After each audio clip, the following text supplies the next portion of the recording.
And tonight, the Iranians have taken their aggression against the U.S. to another level. Fox News has learned that just a few days ago, an American drone flying over international waters was fired upon by Iranian guns. Now, this is the first time that this has ever happened.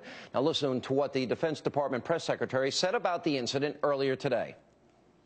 I can confirm that on November 1st, at approximately 4:50 a.m. Eastern Daylight Time, an unarmed, unmanned MQ-1 U.S. military aircraft conducting routine surveillance over the Arabian Gulf was intercepted by Iranian Su-25 Frogfoot aircraft and was fired upon with guns.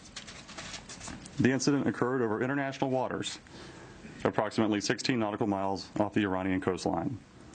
The MQ-1 was not hit and returned to its base safely.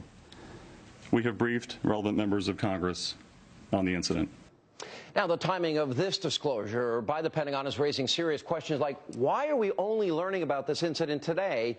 Is this just another story of the White House trying to squash things before voters headed to the polls earlier this week? Now, the spokesman was asked about this as well. Watch.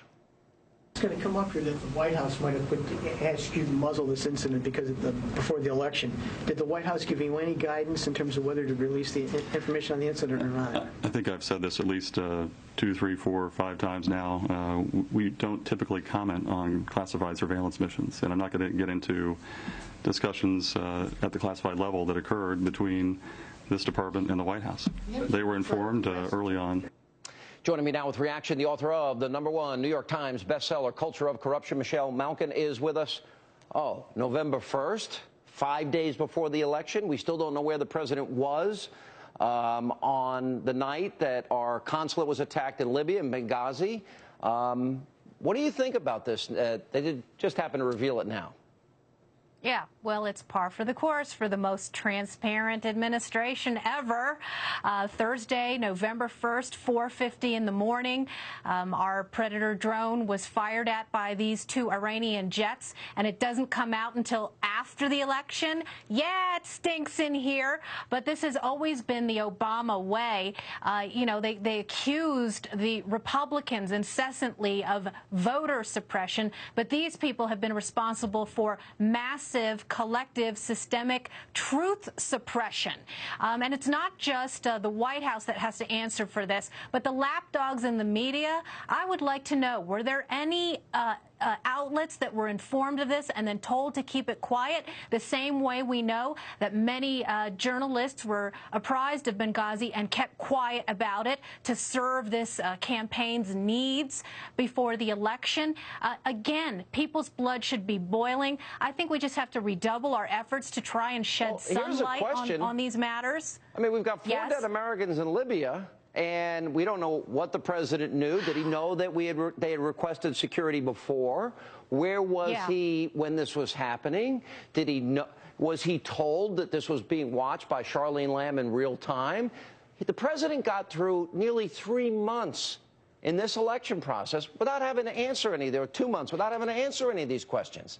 That's right. And let's say it louder, because it's the cynical elevation of their political self-interest above the national interest over and over and over again. I mean, and we talk about Benghazi. We've got some more hearings coming up on that. Thank goodness we've got watchdogs in Capitol Hill that will not rest on behalf of these murdered Americans.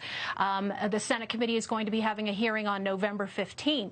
And all we're going to hear about is the whining from the Democrats about how it's Republicans who are politicizing national security when it's their dirty, corrupt, bloody M.O. All right, so what do Republicans do here? And, you know, if there was a cover-up, do you think they have the gumption to get to the bottom of Benghazi? You know, what's the president going to do here? 4 Americans killed. What if we find out now that, in fact, the president knew and the president lied to the American people, as I believe he did?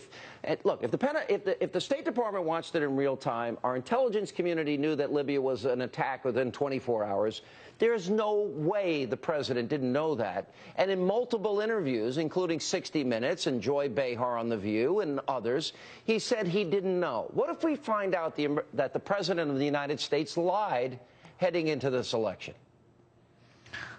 Well, there are many constitutional provisions for recourse on this, and I think that they have to be contemplated. I also think that there needs to be grassroots nationwide pressure. One of the things that I found so heartening before Election Day is that we had ordinary citizens who were capable of informing themselves and getting to the truth and the facts about what's happening in conjunction with these investigators that we have on Capitol Hill that continue to push. And this administration and this candidate and this president was forced to see signs from people reminding them that they will not forget the 7 hours of hell that the murdered Americans went through before they perished in Benghazi. And it's the same thing with the Camp Bastion attack, which I've raised questions about on behalf of murdered Marines in that case, and the lack of security, questions about rules of engagement that have been compromised by this politically correct jihadi coddling administration. All right, Michelle Malkin, we're going to continue to stay on this. Demand answers. We'll get them, hopefully, eventually. We'll do the media's job. Thanks for being with us. You bet.